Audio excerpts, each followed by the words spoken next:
verset dans la 3e épître de Jean. C'est ma prière pour vous. Bien-aimé, je souhaite que tu prospères à tous égards et sois en bonne santé, comme prospère l'état de ton âme.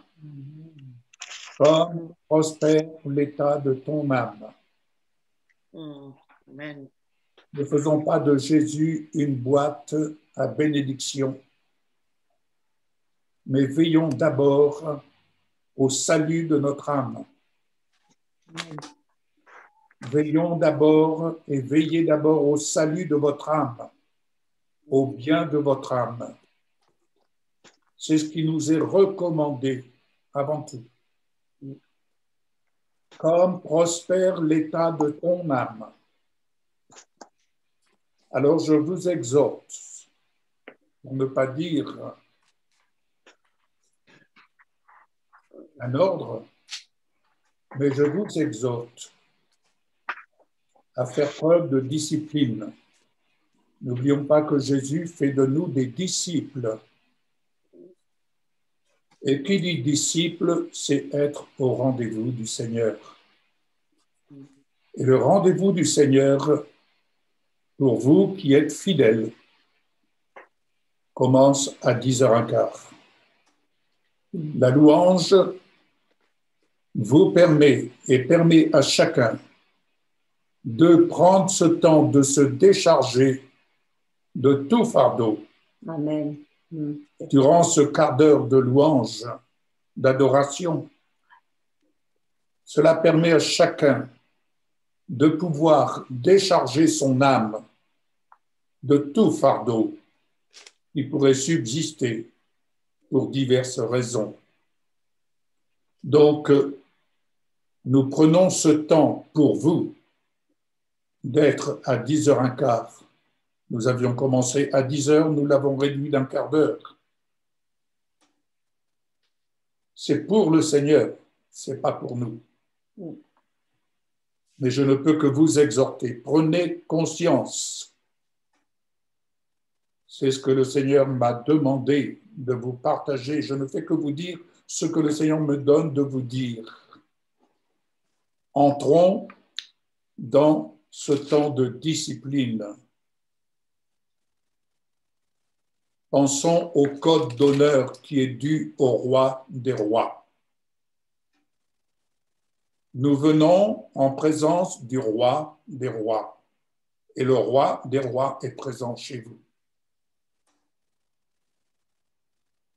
La porte s'ouvre à 10h15 afin que vous preniez ce temps de décharger votre âme et qu'ainsi vous entriez l'âme allégée dans la louange, dans l'action de grâce qui lui est due pour le salut de votre âme, Amen. pour le salut de notre âme. Amen. Amen. Soyez bénis. Je vous souhaite un bon culte. Nous faisons partie du même corps, le corps de Christ. Et le corps de Christ s'élève de gloire en gloire. Nous allons de gloire en gloire. En cet instant, vos fardeaux, vous les laissez de côté. Vous les laissez de côté. Recherchons le royaume de Dieu et sa justice, bien-aimés. Le Seigneur s'occupe de nos affaires, de vos affaires. Il s'occupe de tes affaires. Amen. Amen. Amen. Amen. Soyez donc bénis et que chacun de vous, sans exception, car devant le Seigneur, il n'y a pas de timidité. Nous pouvons nous approcher de lui avec assurance. Tu peux t'approcher de lui avec assurance. Tu peux lui parler. Tu peux lui adresser ta reconnaissance. Tu peux lui adresser ta louange parce qu'il est un bon Père pour toi. Et que le Saint-Esprit vient pour t'élever de gloire en gloire. Je relis ce verset dans 3e épître de Jean au verset 2. Bien-aimés, je souhaite que tu prospères à tous égards et sois en bonne santé, comme prospère l'état de ton âme. L'état de ton âme, c'est le fondement de tout. Le bien de ton âme, c'est le fondement de tout. Et le bien de ton âme, tu le dois, nous le devons à notre Seigneur Jésus-Christ, qui est venu nous libérer une fois pour toutes. Amen. Amen. Amen. Gloire à toi, Jésus. Il est écrit dans le psaume 71, au 77, pardon, au verset 21, « Tu as conduit ton peuple comme un troupeau par la main de Moïse et d'Aaron. Seigneur, ces deux hommes étaient tes serviteurs. Et aujourd'hui, Seigneur, nous sommes tes serviteurs. Oui. Et nous conduisons ton peuple par ta main, parce que nous sommes le prolongement de ta main, Seigneur. Amen. Et nous voulons veiller à ce que nous faisons et à ce que nous disons. Parce que, Seigneur, c'est toi qui conduis ton troupeau pour qu'il soit fortifié et régénéré. Merci pour cette journée, pour ce culte. Merci pour ton Saint-Esprit, Seigneur, qui est à l'œuvre. Ta présence, elle est toujours là, puisque tu es en nous. Et nous t'en remercions, Seigneur. Nous te bénissons, Dieu d'amour, parce que tu combles tout un chacun, Seigneur, de ta grâce ce matin. Tu viens remplir les cœurs, Seigneur, fortifier, renouveler ceux qui en ont besoin. Oui, Seigneur, nous te disons merci. Merci pour cet amour, cette compassion que tu nous témoignes. Tu es fidèle et tu resteras toujours fidèle, Seigneur. C'est vrai. Sois béni, Père, au nom de Jésus. Amen. Amen. Amen.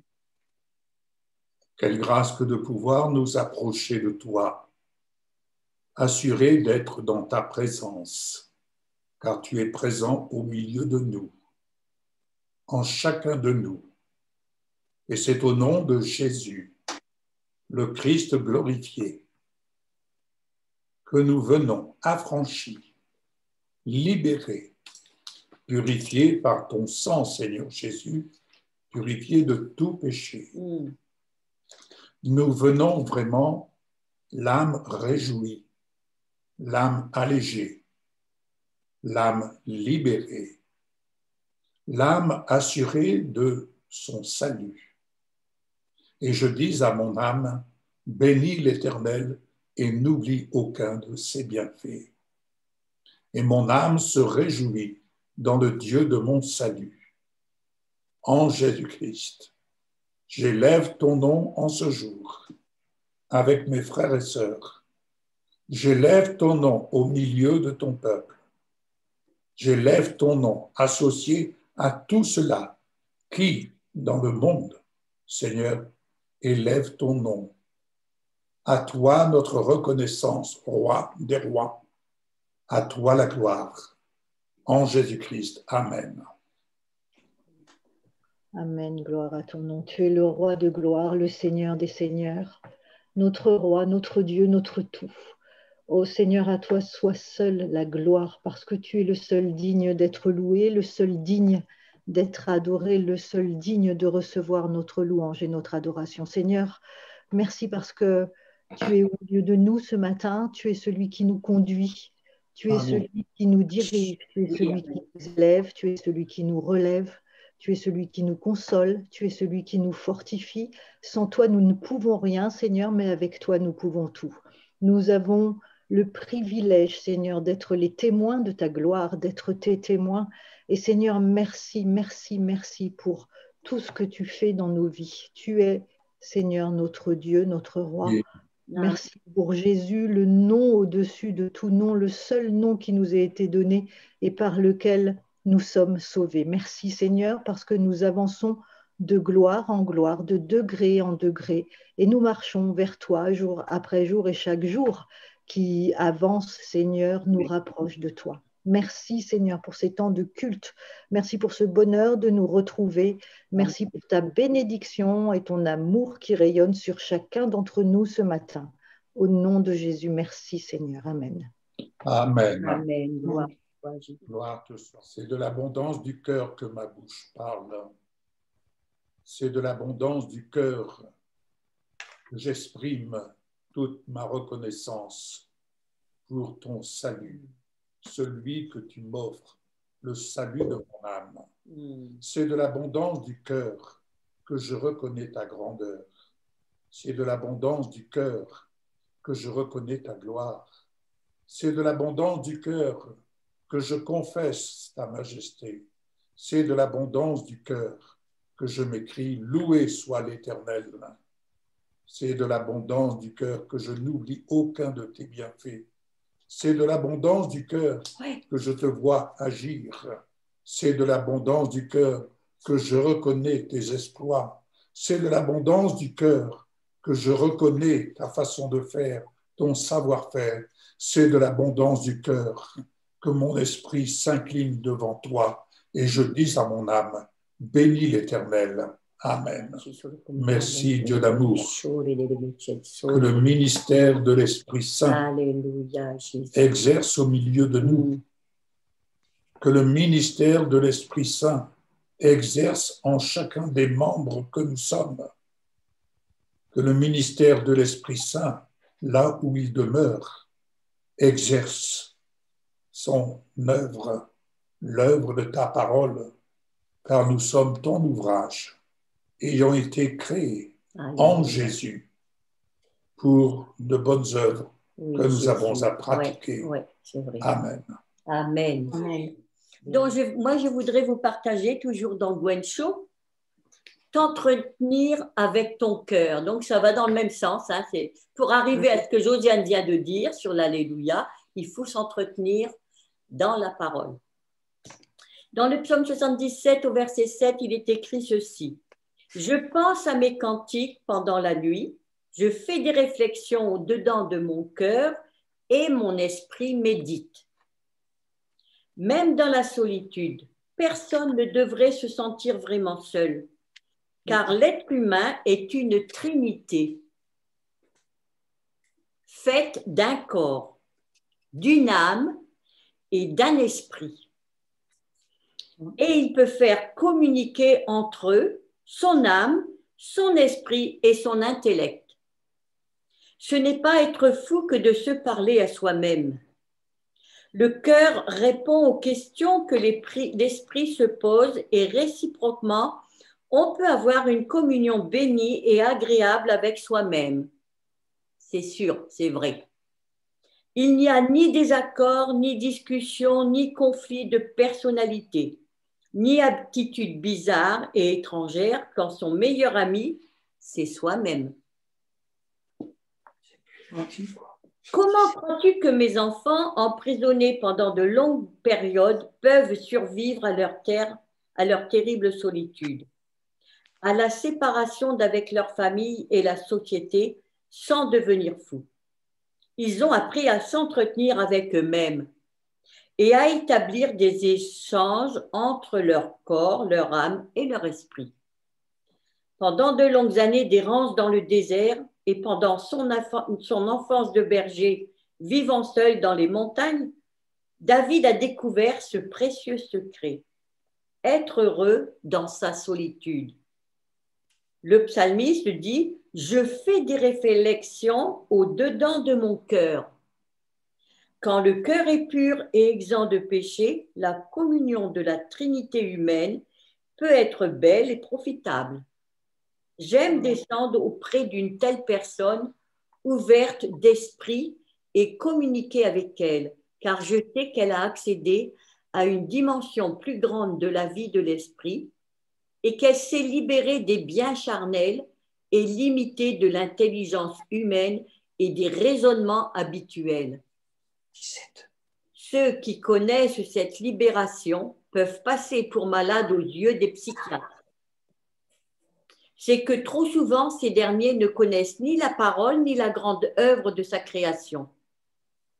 Comment peuvent-ils comprendre cette merveilleuse vérité quand ils nient l'existence de l'âme et de l'esprit en l'homme? Leurs pensées sont fausses et leur remède n'en est pas un. Il n'est qu'une erreur supplémentaire, acquiert la vérité par l'expérience et par ma parole. Et ne la vend pas. Proverbe 23, verset 23. Amen. Quand j'ai lu ça l'autre Amen. jour avec Josiane, j'ai dit, je ne peux pas garder ça pour moi, je vais le partager avec mes frères et sœurs parce que c'est important de se parler à soi-même. C'est important de pouvoir discuter avec soi-même. Parfois, ça nous remet en question. Si on se pose des questions, c'est merveilleux, c'est bon. Mais si on ne s'en pose pas, ce n'est pas bon. Ouais. Donc, je crois que c'est nécessaire de se poser des questions pour toujours avancer plus, toujours aller plus loin. Mais les bonnes questions, il faut se poser. Celles qui vont nous conduire vers le salut, celles qui nous conduisent vers notre Seigneur. Amen. Amen. Amen. Adonai, notre Seigneur, que ton nom est glorieux sur toute la terre. La renommée de ta majesté s'étend même au-dessus des cieux. De la bouche des tout-petits et des nourrissons au sein, tu as établi ta force à cause de tes ennemis afin de réduire au silence l'ennemi et le vengeur. Lorsque je regarde tes cieux, œuvre de tes doigts, la lune et les étoiles que tu as disposées, que sont de simples mortels pour que tu t'en préoccupes, les êtres humains pour que tu veilles sur eux avec tant de soin. Tu l'as fait à peine inférieur aux anges, tu l'as couronné de gloire et d'honneur, tu l'as fait régner sur ce que tes mains avaient fait, tu as tout mis sous ses pieds, brebis et bœufs, chacun d'entre eux, et aussi les animaux des lieux inhabités, les oiseaux dans les airs, les poissons dans la mer, tout ce qui se passe par les sentiers de la mer. Adonai, notre Seigneur, combien ton nom est glorieux sur toute la terre. C'est le psaume 8, dans la version de la Bible juive. Amen. Seigneur, gloire à ton nom. Alléluia. Amen. Aujourd'hui, nous allons nous pencher sur le ministère de l'Esprit. Donc, béni soit le Seigneur pour ce que je vais avoir à vous servir, et ceci pour vous permettre, en tout cas vous aider à vous dépasser et à découvrir en vous toute la richesse que chacun d'entre nous possède. Cela demande de la discipline, car marcher par la foi et selon l'Esprit, c'est accepter la discipline. N'oublions pas que Jésus est venu chercher des disciples. Il n'est pas venu chercher des touristes. Il n'est pas venu chercher des personnes qui se baladent, olé olé. Il est venu chercher des disciples, car Dieu sait si dans ce monde auquel nous sommes confrontés, nous avons besoin d'être affermis dans la discipline de l'Esprit.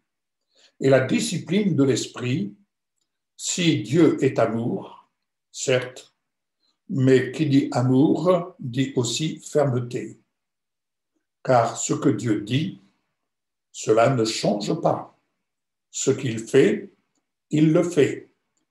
Et nous sommes appelés à prophétiser. Prophétiser, ce n'est rien d'autre que de dire ce que Dieu nous demande de dire. Et prophétiser, en disant ce que Dieu nous demande de dire, une fois que nous l'avons dit, cela ne nous appartient plus, ça appartient au Seigneur, c'est lui qui accomplit son œuvre. Soyez donc attentifs, et soyons attentifs à l'œuvre de l'Esprit en chacun d'entre nous.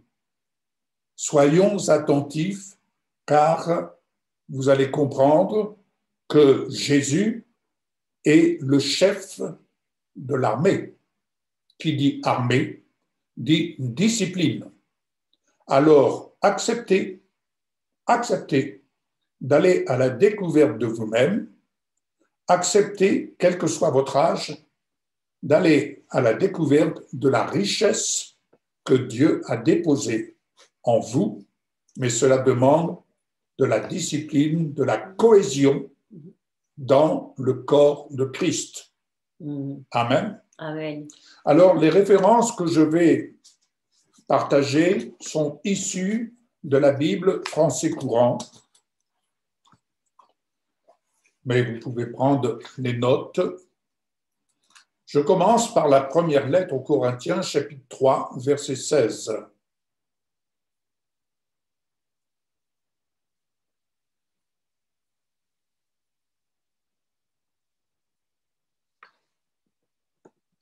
où il est dit, « Vous savez sûrement que vous êtes le temple de Dieu et que l'Esprit de Dieu habite en vous. Ainsi, la personne du Saint-Esprit habitant en vous, temple du Dieu vivant, désire exercer librement son ministère. Il désire exercer librement son ministère. Avec lui, tout concourt au bien de ceux qui aiment Dieu, notre Père. Mais le Saint-Esprit veut avoir la liberté de faire avec vous ce qu'il a mission de faire.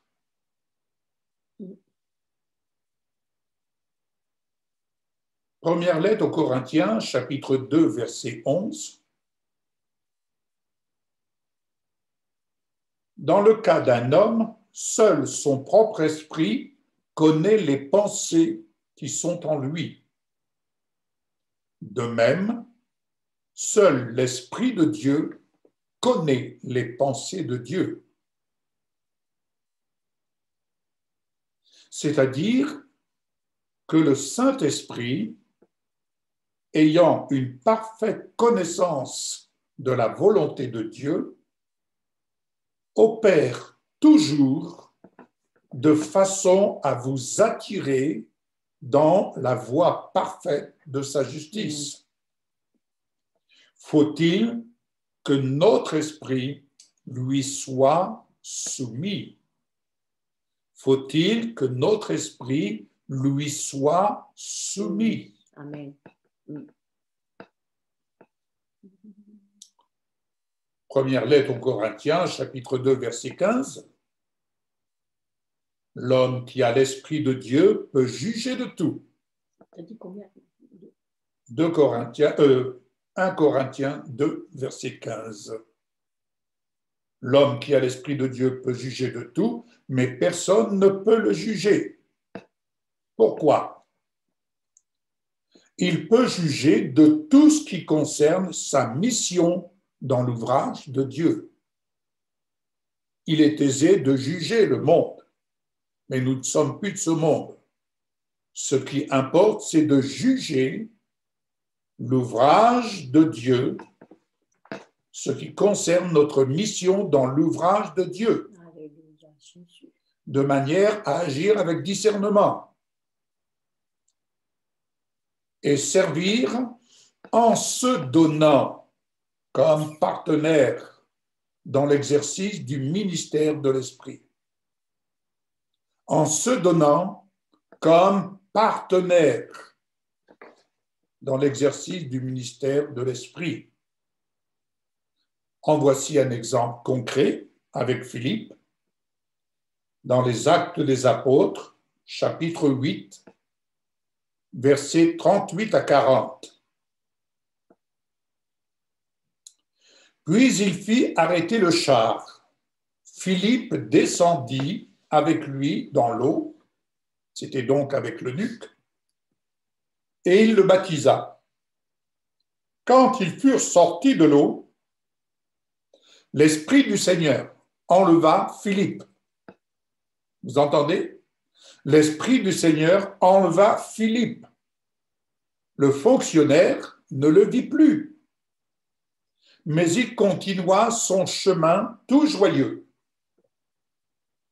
Philippe se retrouva à Azote, puis il passa de ville en ville en annonçant partout la bonne nouvelle jusqu'au moment où il arriva à Césarée. Est-ce que vous mesurez l'importance de l'action du Saint-Esprit dans l'exercice du ministère? L'Esprit du Seigneur enleva Philippe et il le transporta.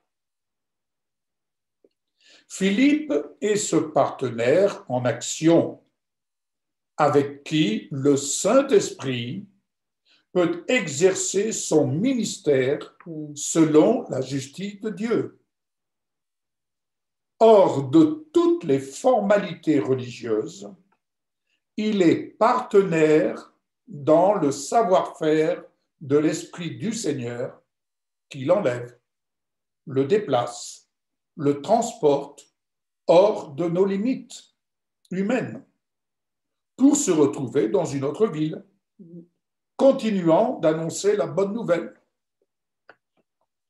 Ce brave fonctionnaire, l'eunuque, ne se rend certainement pas compte dans l'immédiat qu'il vient de bénéficier glorieusement du ministère du Saint-Esprit et de Philippe, son partenaire actif.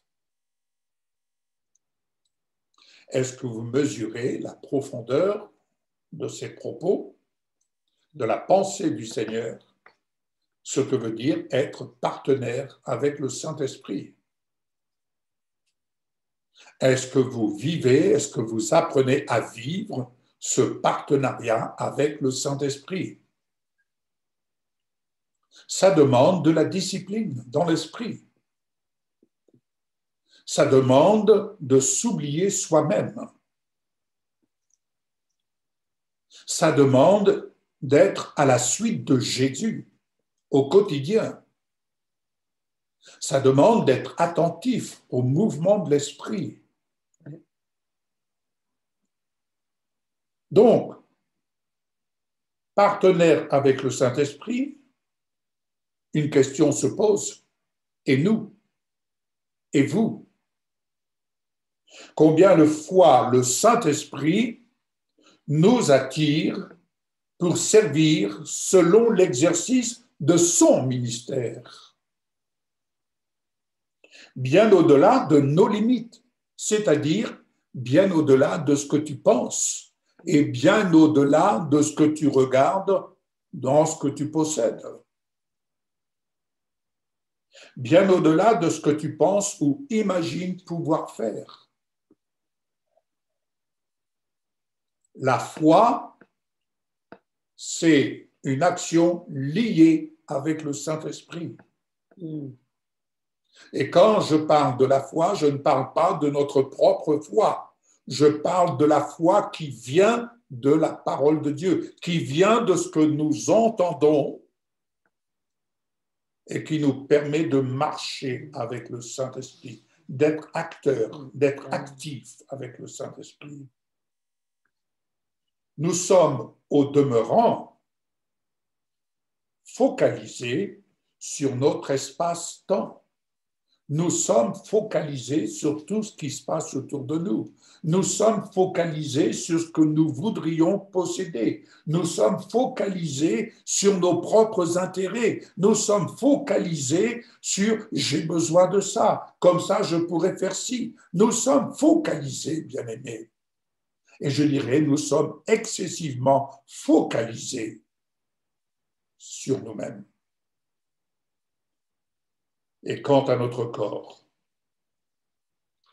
est-il au Seigneur et le Seigneur pour notre corps? L'apôtre Paul ne dit-il pas « Offrez vos corps comme un sacrifice et qui sera de votre part un culte raisonnable, un culte logique. » Amen. Ce corps, notre corps, est-il ce temple du Saint-Esprit qui s'élève de gloire en gloire pour devenir semblable à l'image de Jésus-Christ, Fils premier-né d'entre les corps morts? Pourquoi tantôt je vous disais en introduction d'être là à l'heure? C'est manifester de la discipline à l'encontre du roi des rois, à l'encontre du roi des rois. Permettez-moi de vous expliquer un exemple que j'ai déjà eu l'occasion de dire, mais je reviens dessus. un exemple vécu parmi d'autres sur le partenariat avec l'exercice du ministère du Saint-Esprit. Il agit hors de notre espace, de nos frontières, de notre temps. Et il témoigne. Un jour, ayant préparé des colis de magazines, nous voulions les expédier pour bénir nos amis burkinabés. Nous n'avions plus d'espèces dans la caisse de vie comblée. Michel, accompagné d'une partenaire, toutes deux vont alors payer avec ce qu'il reste de leur argent. Les colis sont donc expédiés. Alléluia. Rien d'extraordinaire, me direz-vous. Rien d'extraordinaire. Le Seigneur pourvoit.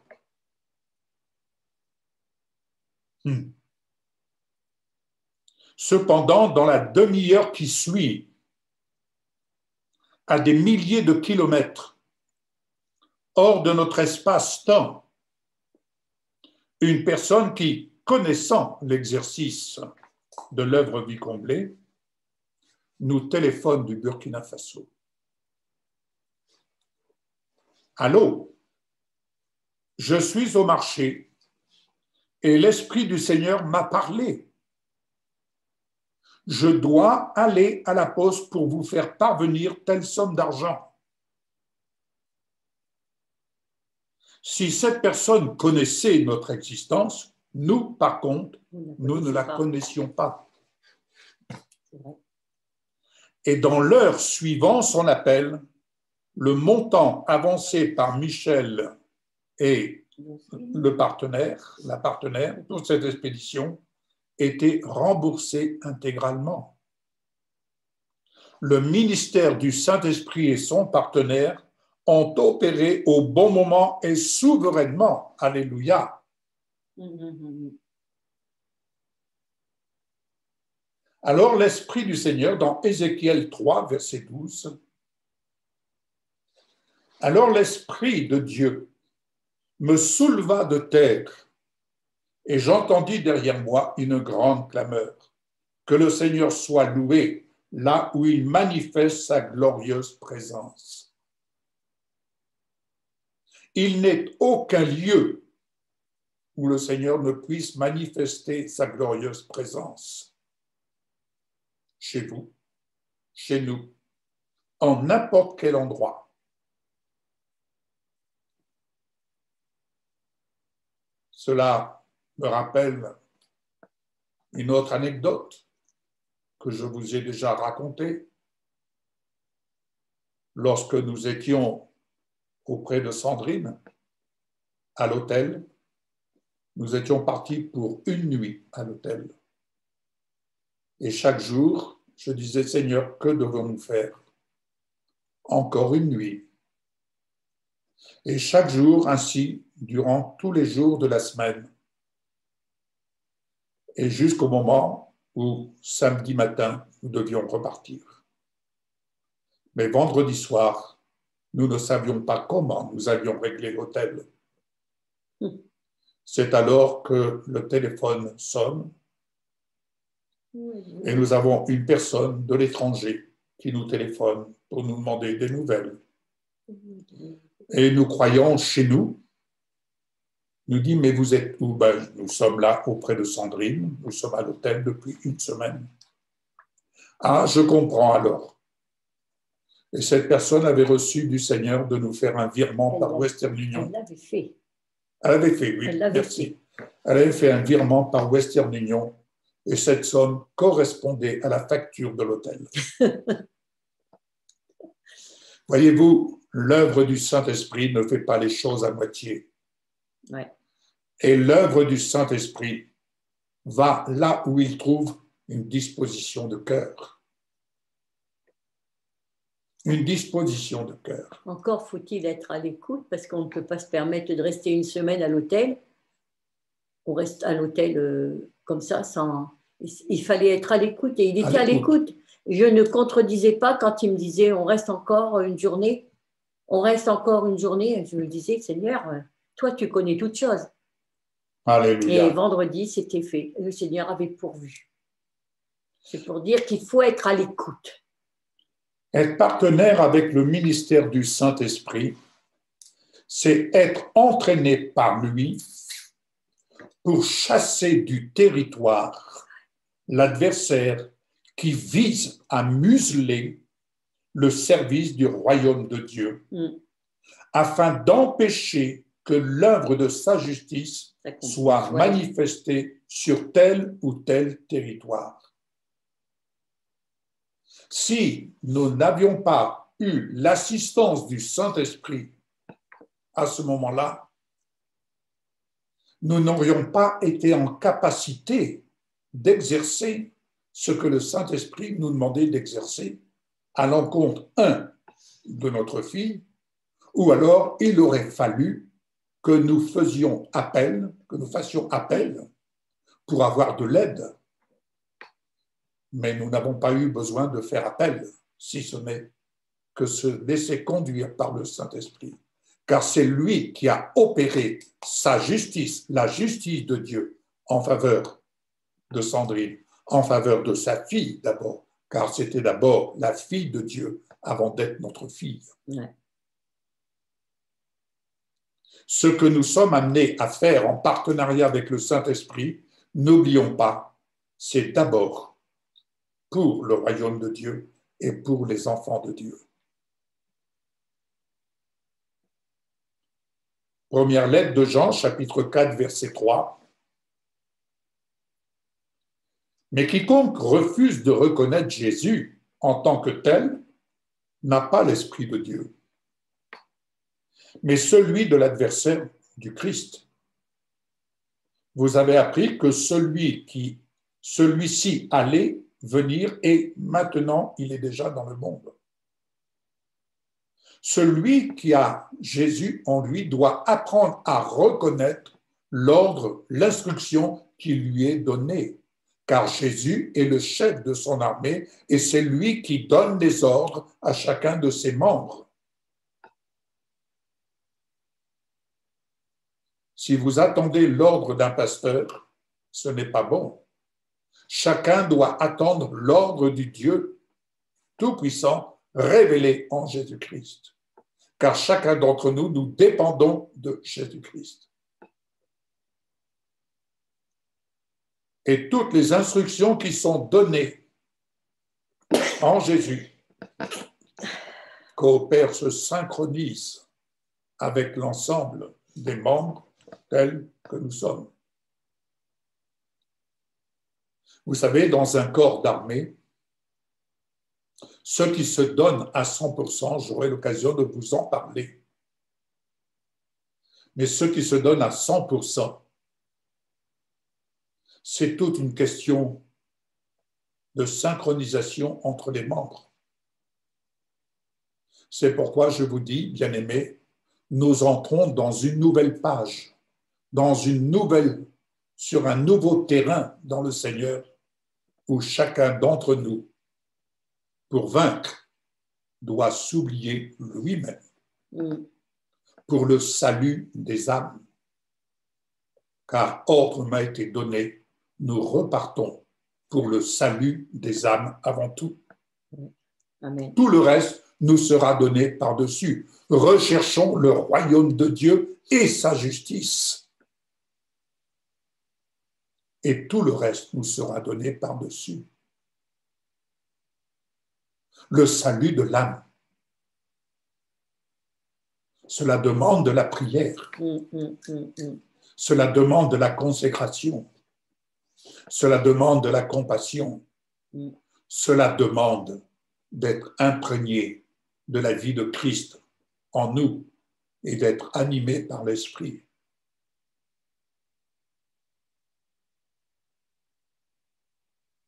Lettre aux Galates, chapitre 4, verset 29. Autrefois, le Fils, né conformément à l'ordre naturel, persécutait celui qui était né selon l'Esprit de Dieu. Et il en va de même maintenant.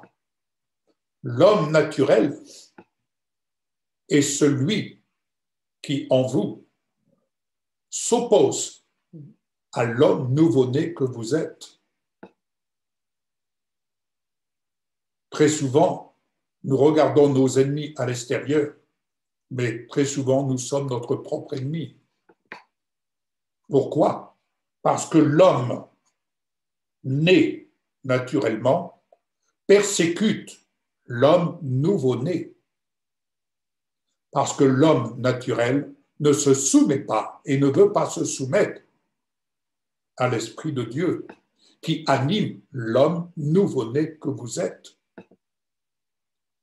L'homme naturel trouve des voies qui lui permettent de contourner. Alors que quand nous disons « ce n'est plus moi qui vis, c'est Christ qui vit en moi », bien-aimé, si donc Christ vit en moi, l'homme naturel est mort à la croix de Golgotha. Ouais, amen. Il a été crucifié. La nature de l'homme naturel a été crucifiée à la croix. Ouais. Et c'est l'Esprit de Dieu qui nous en rend témoignage.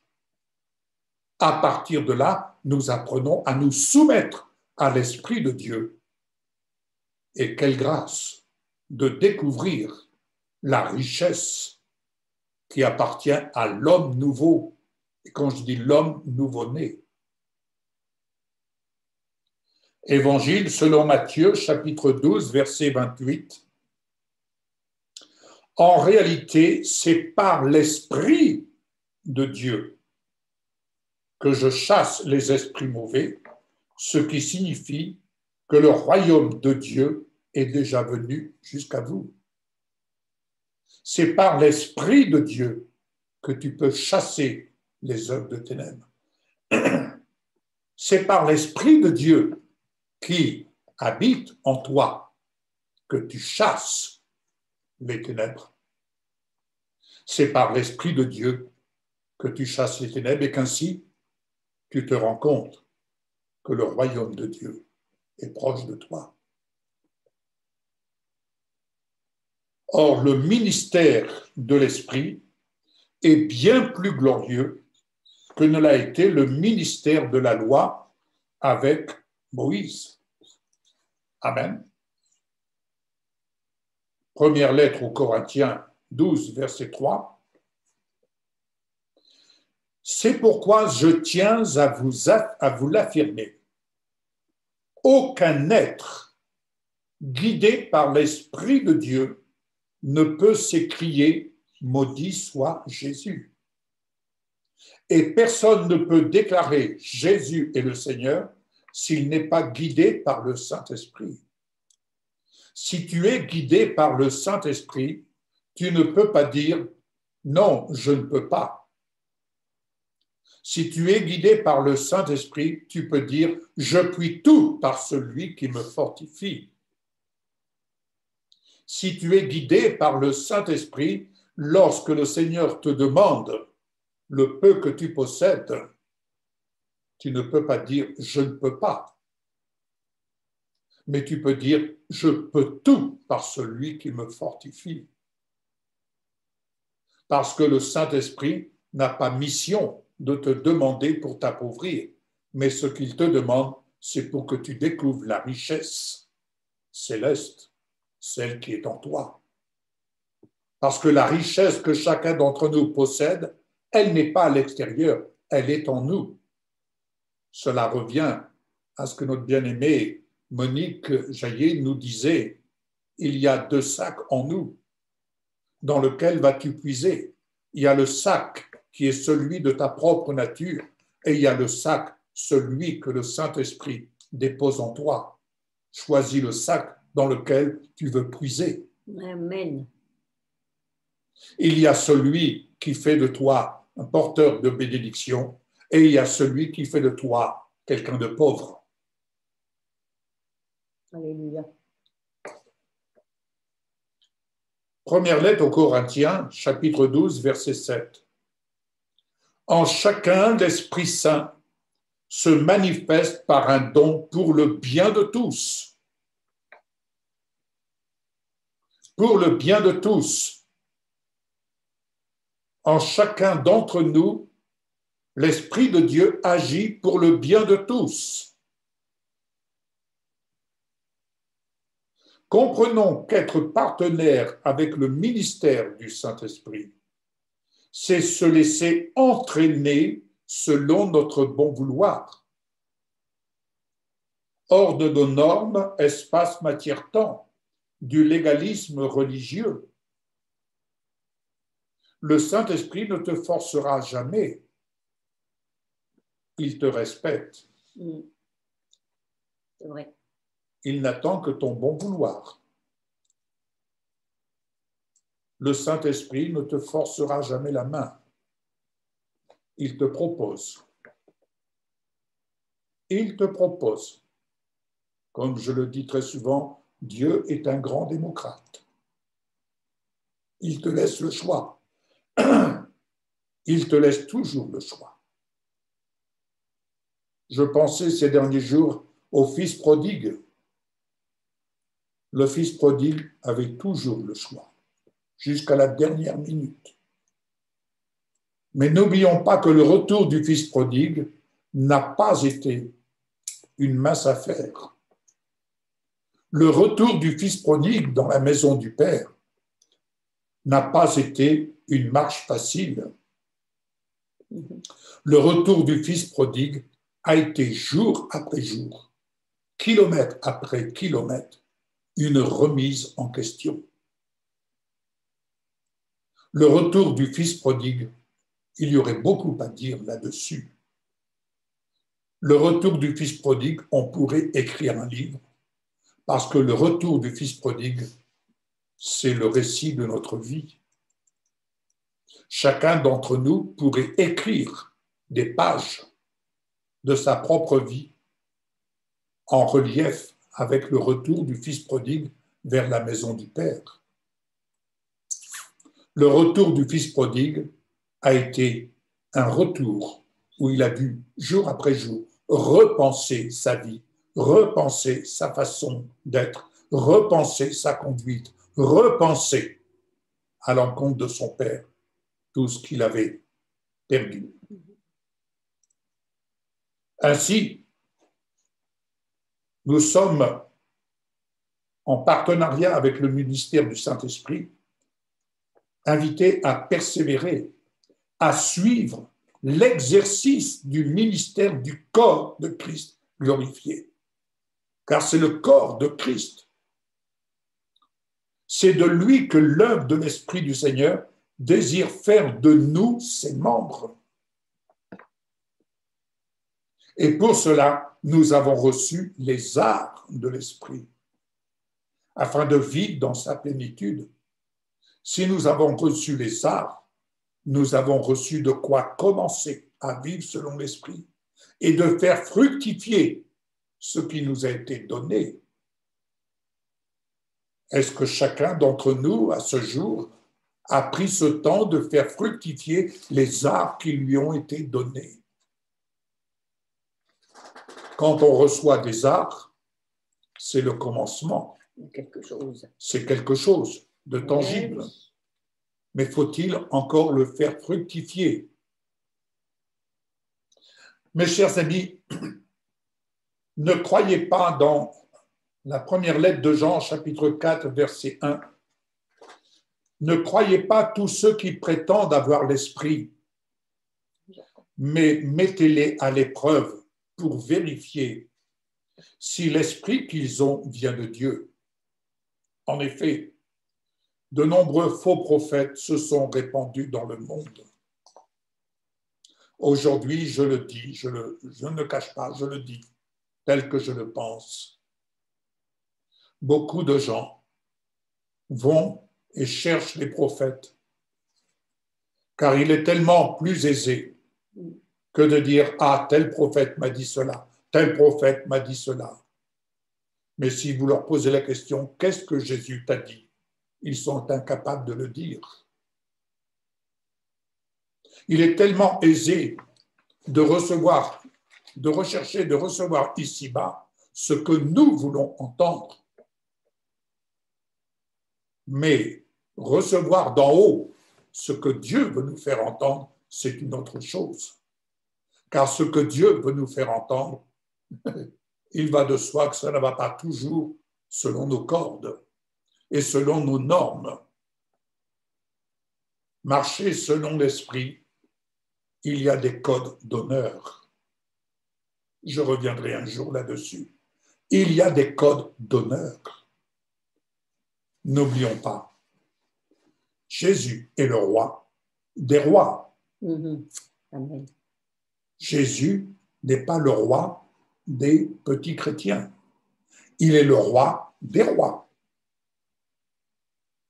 Comment vous regardez-vous? Comment te regardes-tu en tant que chrétien, homme nouveau-né, femme nouveau-née?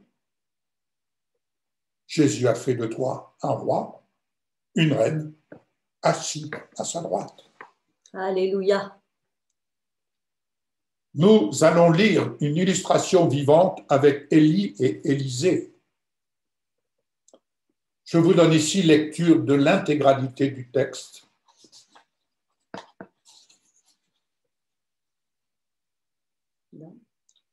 Dans le deuxième livre des Rois, chapitre 2, versets 1 à 18. Voici comment un jour le Seigneur enleva Élie au ciel dans un tourbillon de vent.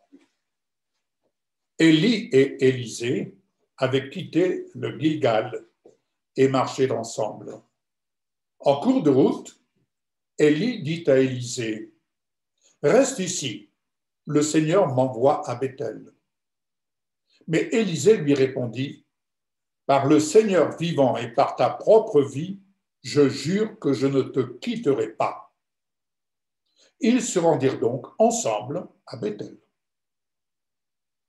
Les membres du groupe de prophètes qui habitaient Béthel demandèrent à Élisée, « Sais-tu qu'aujourd'hui, le Seigneur va enlever ton maître au ciel? » « Oui, je le sais aussi, » répondit Élisée, « mais ne me parlez pas de cela. » Élie dit de nouveau à Élisée, « Reste ici, Élisée. Le Seigneur m'envoie à Jéricho. » Mais Élisée lui répondit, « Par le Seigneur vivant et par ta propre vie, je jure que je ne te quitterai pas. » Ils se rendirent donc ensemble à Jéricho.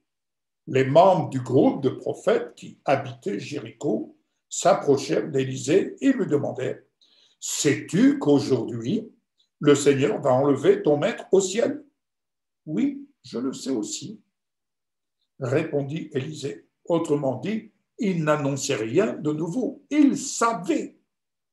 Et c'est ce qui motivait sa marche. Mais ne me parlez pas de cela. Élie dit encore à Élisée, « Reste ici, le Seigneur m'envoie au bord du Jourdain. » Vous remarquerez qu'Élie ne dit jamais à Élisée, « Tu sais, le Seigneur va m'enlever. » Non, rien de tout cela. Il lui donne simplement les instructions où il va. Mais Élisée lui répondit, « Par le Seigneur vivant et par ta propre vie, je jure que je ne te quitterai pas. » Ils se mirent donc en route ensemble. Une cinquantaine de prophètes les suivirent. Toutefois, ils restèrent à une certaine distance d'Élie et d'Élisée, qui se tenaient sur la rive du Jourdain. Élie ôta son manteau, le roula et en frappa l'eau du fleuve. L'eau s'écarta de part et d'autre, et ils purent tous deux traverser à pied sec. Les 50 prophètes étaient spectateurs. Ils n'étaient que des spectateurs. Ils n'étaient pas participants. Ils n'étaient pas acteurs. Quand ils eurent traversé, Élie dit à Élisée, « Demande-moi ce que tu désires que je fasse pour toi, avant que le Seigneur m'enlève d'auprès de toi. » Élisée répondit, « J'aimerais recevoir en héritage une double part de ton esprit prophétique. » Tu demandes une chose difficile à obtenir, reprit Élie. Toutefois, si tu me vois au moment où le Seigneur m'enlèvera d'auprès de toi pour la première fois, il lui signifie ce qu'il savait. Mais il lui dit, si tu me vois au moment où le Seigneur m'enlèvera d'auprès de toi, c'est que ta demande se réalisera. Si tu ne me vois pas, c'est qu'elle ne se réalisera pas. Pendant qu'il marchait et s'entretenait, un char étincelant, tiré par des chevaux éclatants de lumière, les sépara. Et aussitôt, Élie fut enlevé au ciel dans un tourbillon de vent. Lorsqu'Élisée vit cela, il se mit à crier, « Mon père, tu valais tous les chars et tous les cavaliers d'Israël. » Quand il ne vit plus Élie, il déchira ses vêtements en deux. Ensuite, il ramassa le manteau qu'Élie avait laissé tomber de ses épaules et il retourna sur la rive du Jourdain où il s'arrêta. Il prit ce manteau et frappa l'eau du fleuve en s'écriant « Où est le Seigneur, le Dieu d'Élie? Oui, où est-il » Il frappa donc l'eau du fleuve qui s'écarta de part et d'autre et il put passer. Les membres du groupe de prophètes de Jéricho virent à distance ce qu'avait fait Élisée et ils se dirent « L'esprit prophétique qui animait Élie anime maintenant Élisée. » Ils vinrent à la rencontre d'Élisée, s'inclinèrent jusqu'à terre devant lui et lui dirent « Vois-tu, nous avons avec nous 50 hommes courageux. » Écoutez bien. Nous allons les envoyer rechercher ton maître, car l'Esprit du Seigneur, après l'avoir enlevé, l'a peut-être jeté sur une montagne ou dans une vallée. Mais Élisée leur dit de ne pas les envoyer. Cependant, ils insistèrent tellement qu'Élisée finit par accepter. Autrement dit, vous voulez faire ça? Allez-y, et vous verrez le résultat. Ils envoyèrent donc leurs 50 hommes qui cherchèrent Élie pendant 3 jours sans le trouver. Quand ils revinrent, Élisée, qui était encore à Jéricho, leur déclara « Je vous avais bien dit de ne pas y aller. Bien-aimés, inutile d'agir par nos propres forces, inutile de vouloir à toute fin. Nos prières, quelquefois, sont des prières qui manifestent plus où on force, où on veut forcer le bras de Dieu, on veut forcer le destin, parce que nous ne voyons pas. Nous ne voyons pas l'œuvre de l'Esprit. Nous ne voyons pas l'œuvre de l'Esprit. Et il y aurait beaucoup à dire encore là-dessus. Mais toujours est-il, l'œuvre de l'Esprit, c'est de voir dans le ciel, d'avoir une vision de ce qui se passe dans le ciel, au-delà de ce qui se passe sur terre. Et quand nous voyons dans le ciel ce qui se passe, oh, nous serions étonnés et nous serions émerveillés de ne pas avoir d'efforts à fournir, mais simplement de nous incliner devant la volonté de Dieu, qui est bien plus agréable que de vouloir forcer le destin. C'est ce que nous avons appris avec Sandrine. Quand nous avons commencé de voir, de discerner, nous avons suivi l'évolution de la foi, au-delà de la séparation qui perturbait certains. Et ça peut se comprendre quand on marche dans la chair. Mais quand on marche dans l'esprit, on suit l'évolution, on monte, on va de palier en palier. Alléluia. Les prophètes étaient amorcés dans leur espérance en voyant Élisée suivre Élie, comme cela nous verrons suivre le Saint-Esprit, mais ils ne marchent pas vers ce que Dieu voudrait réaliser avec eux. Apprendre à marcher selon ce que le Seigneur veut réaliser avec nous. La persévérance dans l'engagement d'Élisée à être partenaire avec Élie va aboutir à la pleine réalisation de ce qu'il espérait. Il voit Élie être enlevé, esprit, âme et corps, dans un char de feu, échappant ainsi au pouvoir de la mort. Élisée parle à Élie, mon père. Oui, il a suivi le ministère du Saint-Esprit auquel Élie était attaché, et Élisée a bénéficié de ce qui animait Élie, son père spirituel. Je partageais l'autre jour combien, en marchant à la suite d'un ministère, comme nous avons eu la grâce de marcher avec notre bien-aimé Jean-Louis, il marchait dans la vision selon ce que l'Esprit lui donnait. Et en marchant dans la vision selon ce que l'Esprit lui donnait, en fait, je réalisais, il nous a fait rêver des plus belles choses et nous avons vécu de très belles choses. Amen. Aujourd'hui, grand nombre de chrétiens qui marchent à la suite ou dans un mouvement, quel qu'il soit, il y a des failles parce qu'il n'y a pas de rêve. Il n'y a pas de rêve. Avoir des rêves, c'est pas, n'est-ce pas, c'est pas des rêves, c'est avoir la vision. Et quand je vous parle du salut des âmes, oh Seigneur, je rêve pour le salut des âmes, parce que très souvent, nous nous sommes tellement bataillés pour obtenir de telles bénédictions matérielles, physiques, certes, qui ont leur place, entendons bien, certes, qui ont leur place, mais au détriment du salut de l'âme.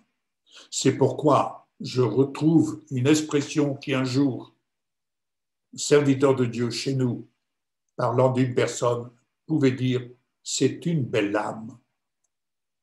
C'est une belle âme. Et quand j'écoutais ça, c'est une expression que je n'avais jamais entendue. Quelle est la beauté de ton âme? Sais-tu que le Seigneur fait de toi, il veut faire de toi une belle âme? Il veut faire de toi une belle âme. Mais comment vois-tu ton âme? Comment vois-tu ton âme dans le miroir de la parole? Comment vois-tu ton âme? De quoi est-il encombré ton âme? C'est pourquoi je vous disais tantôt, venez à l'heure pour décharger votre âme de tout ce que la semaine, de tout ce que les jours, de votre activité et autres viennent encombrer. Déchargez votre âme. Alléluia.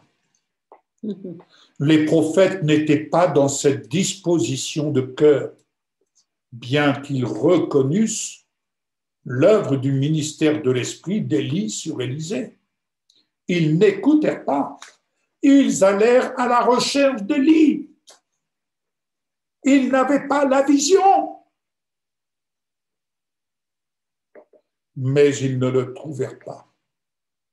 Élisée, seul, un homme de la même nature que nous, a vu Élie être enlevé, car il vivait avec persévérance son partenariat avec le Saint-Esprit. Ouais.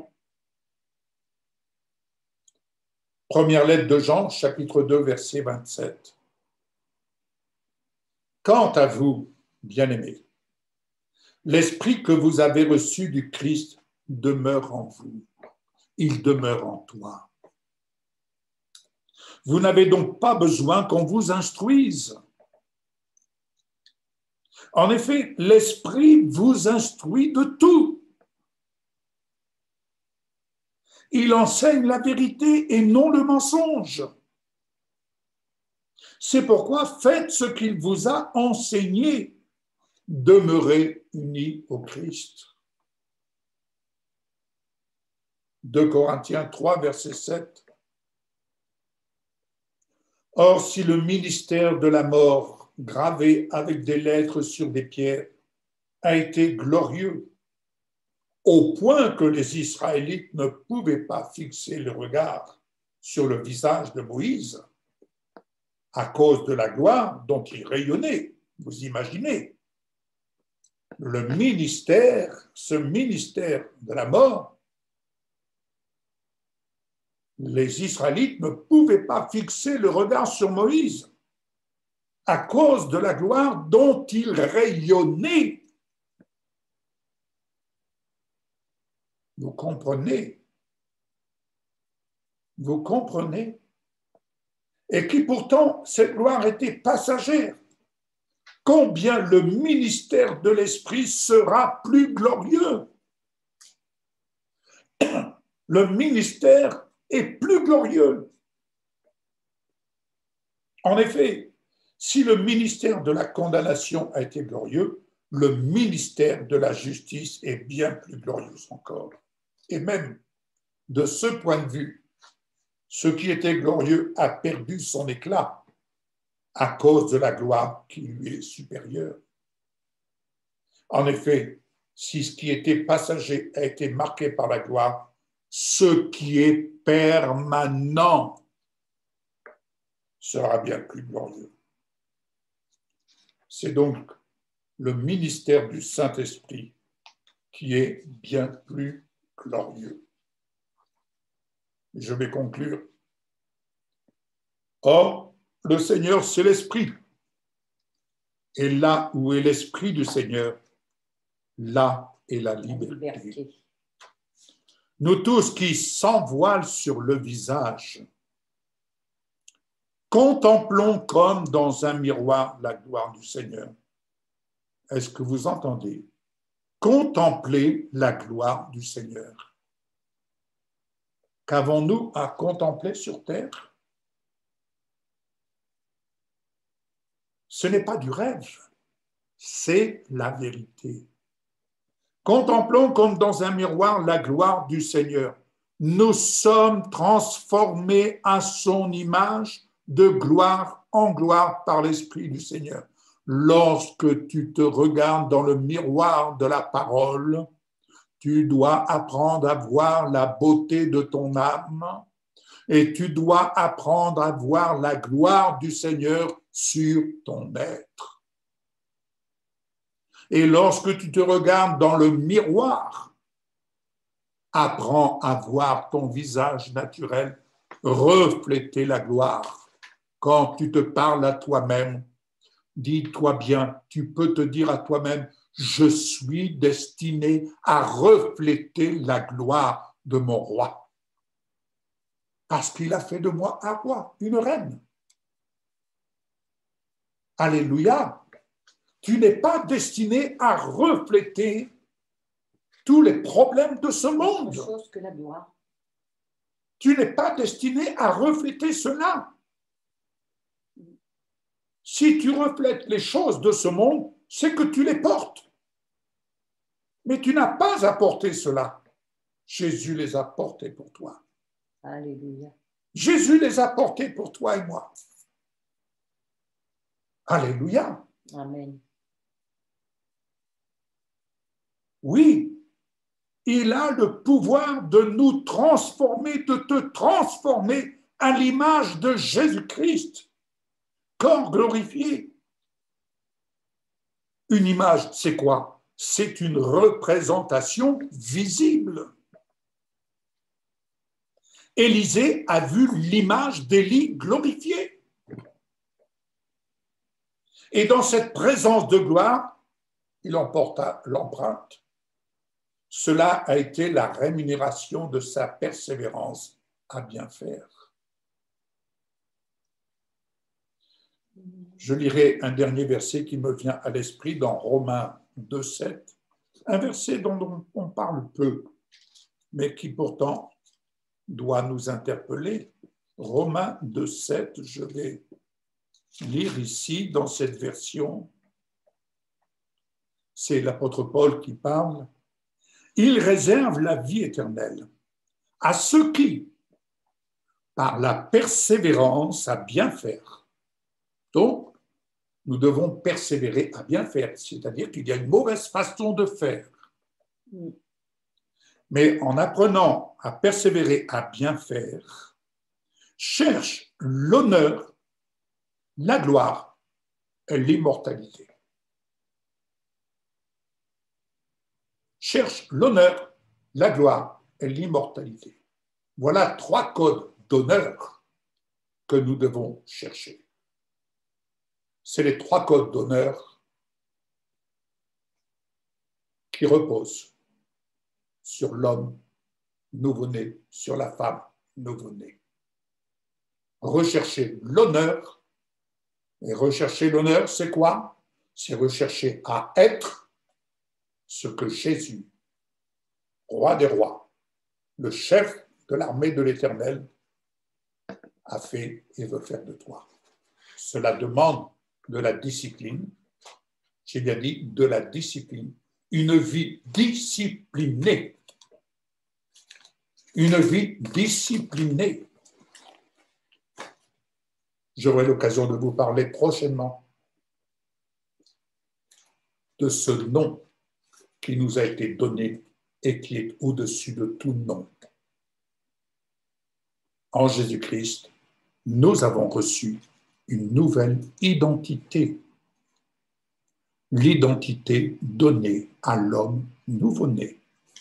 Soyez affermis, vous aussi, à bien faire dans votre partenariat avec le ministère du Saint-Esprit.